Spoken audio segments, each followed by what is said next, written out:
podcast Filsafat Pendidikan. Belajar bukan cuma hafalan, yuk kenali filsafat pendidikan. Nah, jadi pada podcast kali ini kita akan membahas tentang peran filsafat pendidikan dan penerapannya dalam kehidupan pendidikan ya. Nah, sebelumnya perkenalkan dulu, saya Marsha sebagai moderator di sini dan rekan saya Hana sebagai moderator juga menemani Kak Marsha.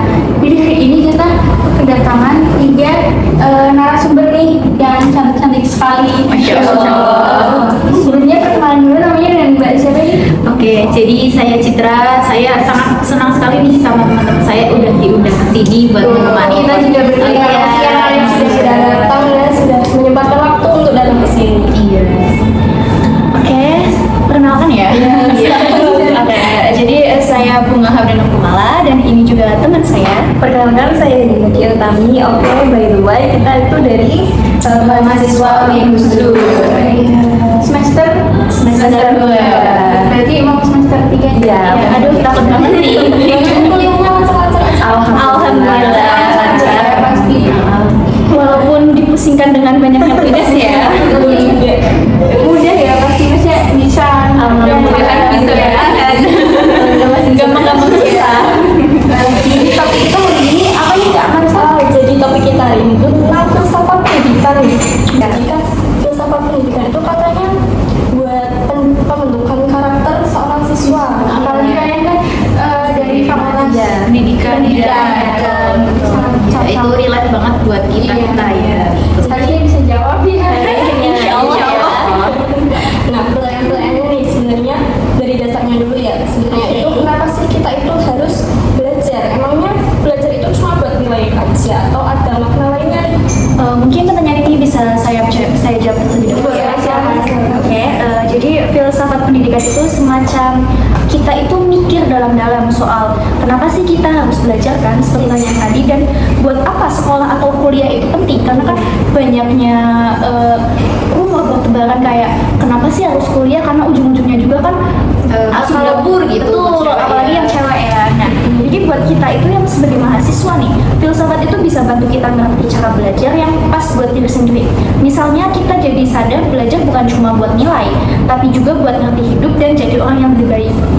Jadi mungkin kita itu bisa membuka pikiran kita terkait orang lain, nggak yang cuma dari sudut pandang, salah satu sudut pandang doang. Mungkin seperti itu. Oh, jadi kayak filsafat itu belajar itu kan bisa buat kayak kita ningkatin value kita. Iya, betul banget sih. Terus kan banyak ya mahasiswa yang kayak kurang tanggung jawab atau nilai jujurnya gitu, kayak kurang enak. Ini tuh gimana cara kalian nerapin nilai-nilai kayak jujur, tanggung jawab, dan peduli itu buat mahasiswa? Nah, itu diterapin di kehidupan sehari-hari. Itu menurut kalian bagaimana? Nah, mungkin itu pertanyaannya akan dijawab oleh saya. Iya, silakan. Jadi nilai-nilai dalam filsafat itu penting banget buat diterapin di kehidupan sehari-hari. Nah, misalnya nih, kita sebagai mahasiswa itu harus belajar buat berani ngomong pendapat sendiri. Jadi kita itu kan udah mahasiswa nih ya, kelasnya mahasiswa. Iya. Jadi kita itu harus bisa ngomong, jangan jadi orang yang gak enakan. Kalau misalnya nih temennya ngajak nyeblak juga enggak ya gitu. Iya, tapi bener ya. Udah banget. Iya. Jadi kalau misalnya kita nggak mau, kita harus bisa bilang enggak dulu deh, gitu. Jangan ayo aja. Jangan jadi people pleaser. Iya, betul sekali. Jangan jadi orang nggak enakan intinya. People pleaser. Iya. Pleasure. Ya, terus itu kita juga bisa belajar tanggung jawab kita sendiri. Kita sebagai mahasiswa kayak misalnya nih kita atau misalnya ada tugas atau tanggungan apa, kita harus bisa tanggung jawab atas tugas tersebut. Terus kita juga Apalagi tugas kelompok ya biasanya. betul sekali yang jadi beban kelompok. Ingat ya guys. Ingat semuanya. Terus ya intinya jadi manusia itu harus bisa mikir dan punya hati. Nah, terus nih kan kalau kuliah itu kita per matkul kan beda dosen nih. Iya. Nah, kalau ternyata cara belajar di kampus atau dari dosen itu kurang cocok, boleh nggak sih kita untuk kritisi cara belajarnya? Nah, terus juga gimana caranya kita bisa nyari cara belajar yang pas buat diri kita sendiri nih? Siapa tahu ada yang belum tahu cara belajarnya yang tepat gimana? Waduh, aku pernah nih, aku punya pengalaman, jadi aku coba jawab ya. Iya, silakan. Nah, filsafat ini tuh juga penting banget karena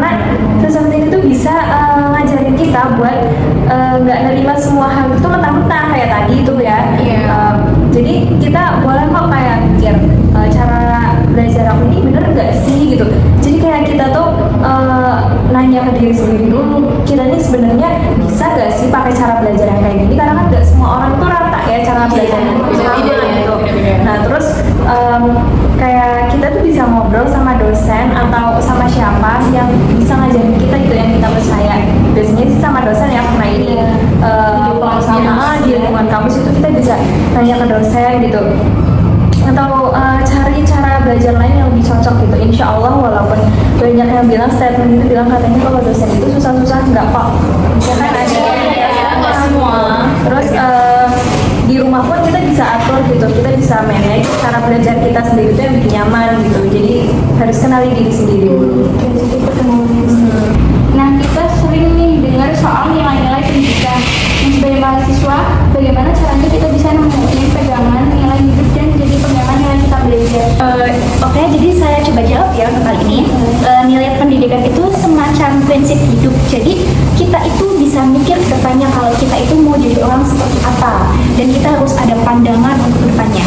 Nah, jadi kalau misalnya saya itu pilih untuk jadi orang yang jujur, kerja keras atau peduli kepada orang lain, itu bisa banget bantu kita untuk meningkatkan kayak sisi adaptasi kita. Jadi kita itu bisa gampang milih teman dan bisa atau dalam kegiatan-kegiatan dan bisa buat itu sebagai topik pada skripsi kita nanti, karena kan kita mahasiswa ya, jadi kan ada skripsi nanti. Jadi dengan kita yang perilaku kita yang baik, kita bisa minta tolong ke orang lain, atau kita juga bisa adaptasi dengan nanya-nanya ke yang lain dengan mudah tanpa canggung atau malu gitu. Jadi kayak kita sebagai mahasiswa itu jangan sampai takut buat bertanya gitu. Nah, ada pepatah malu bertanya Sesali jalan. Juga kalau misalnya kita nggak berani nanya, kita juga yang merugi. Iya, betul. Nah, kalau kalian nih pernah nggak sih kalian itu ngerasa kalau belajar itu bisa dilihat dari banyak sisi atau biasa yang disebut dengan pendekatan sinoptik. Nah, gimana sih caranya kita bisa belajar dengan pendekatan yang beda-beda yang lebih paham?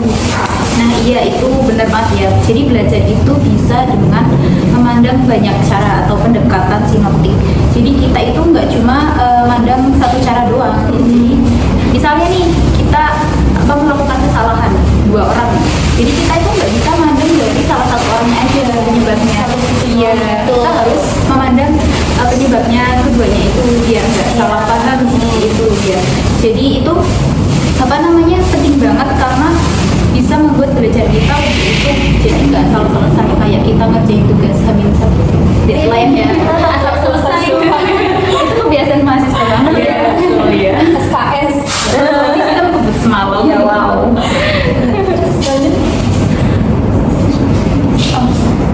Nah, kalau kita bawa budaya kita ke dalam cara belajar, misalnya gotong royong atau cerita lokal, itu bisa ngaruh nggak sih sama pengalaman belajar kita?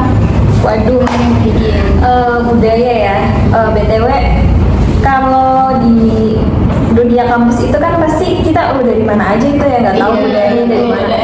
Daerah-daerahnya itu udah banyak banget dari luar negeri ada gitu ya. Logat, apalagi yang dalam negeri aja ada logat.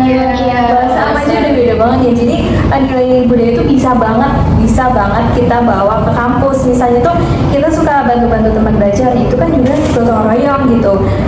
Atau kita bisa cerita tentang budaya kita masing-masing, ya. Kayak tadi logat gitu kan juga termasuk budaya ya. Terus jadi belajar kita itu bukan cuma soal bukan cuma soal buku akademik gitu, tapi kita juga tahu soal jati diri. Nah itu kan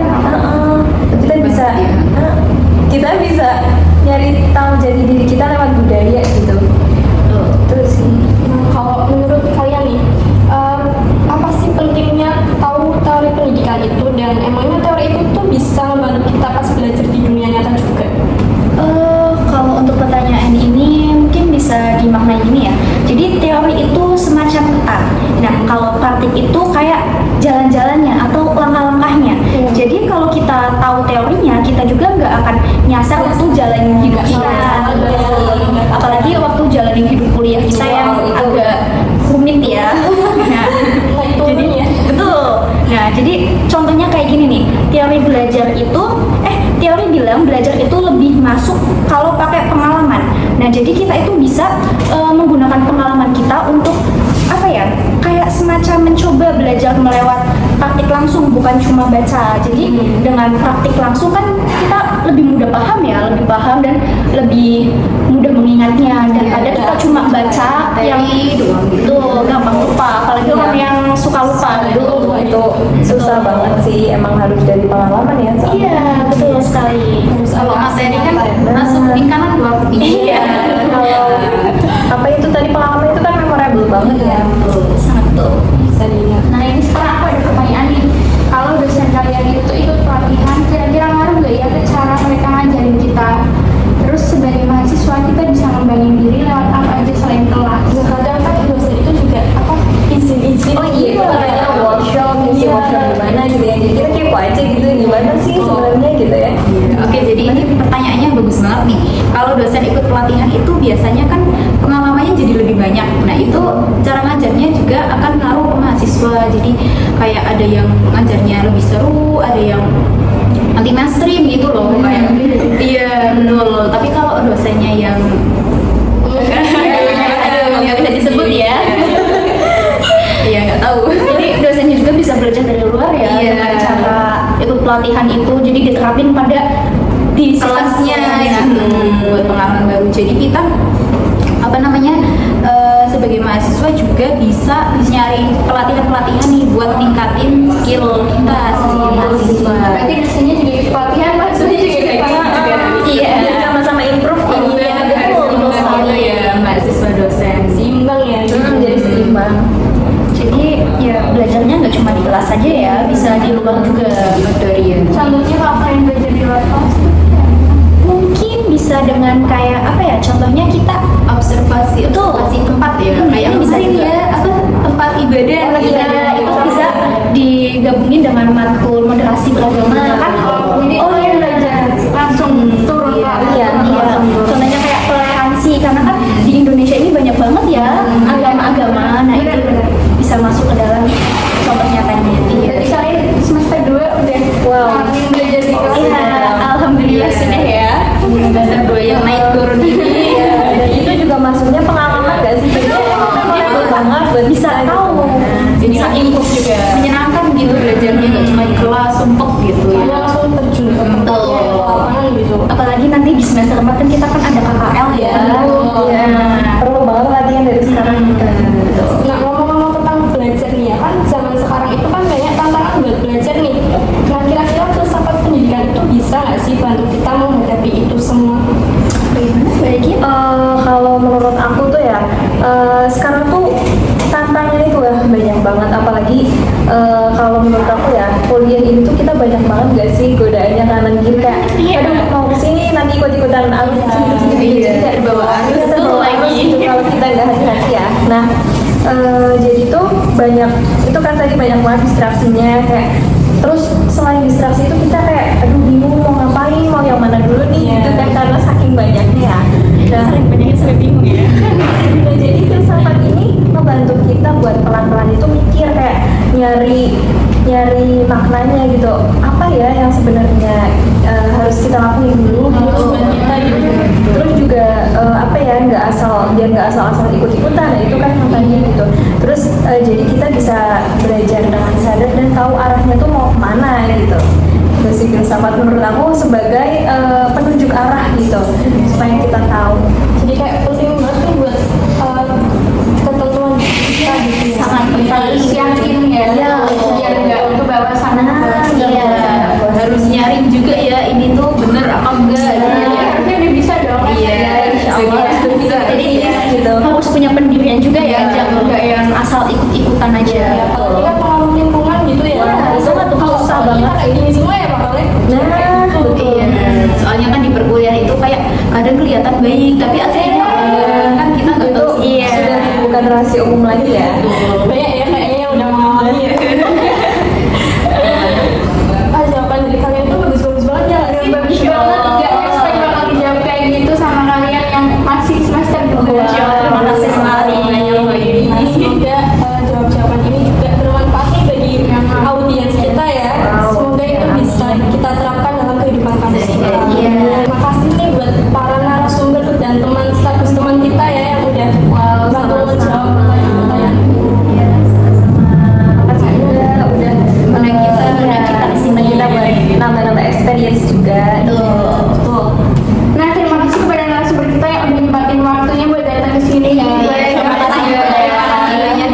bisa sharing-sharing. Iya. Sangat bermanfaat banget ya. Semoga itu bisa diterapkan di kehidupan Hari-hari kita ya. apalagi untuk para penonton ya. Penting banget ini. Nah, mungkin ada nih kata-kata dari narasumber penonton kita nih tentang filsafat pendidikan dong. Aduh, apa ya? Gimana nih? Apa gimana nih? Banyak yang mau coba. Aku kayaknya nothing. Mungkin Bunga. Aduh. Atau buat kata-kata ini deh buat yang yang semester 2 yang masih kuliah, kalau enggak yang buat maba, buat kayak nerusin biar semangat kuliahnya gitu. Nah, semangat belajar gitu. Motivasi lah. Iya, benar. gimana ya? Aduh jadi bingung. Spontan banget. Ya mungkin untuk para maba atau yang semester 2 bisa apa ya kayak mulai belajar dari outdoor, jangan cuma di kelas doang. Ya, intinya ya kalian juga harus punya pengalaman, harus punya pengalaman sendiri agar bisa nentuin nanti kedepannya kalian itu mau jadi apa. Nah, mungkin seperti itu. Betul. Mungkin seperti itu, intinya semangat ya. Nah, itu dia kata-kata dari narasumber kita. Semoga bermanfaat bagi kalian semua. Amin. Ya, cukup ya podcast kita hari ini. Terima kasih yang Sudah menonton sampai akhir ya. Semoga tidak bosan menonton kita. mungkin cukup podcast kita hari ini. Jangan ditunggu video selanjutnya karena nggak bakalan ada. Karena menunggu yang tidak pasti itu menyakitkan. Aduh.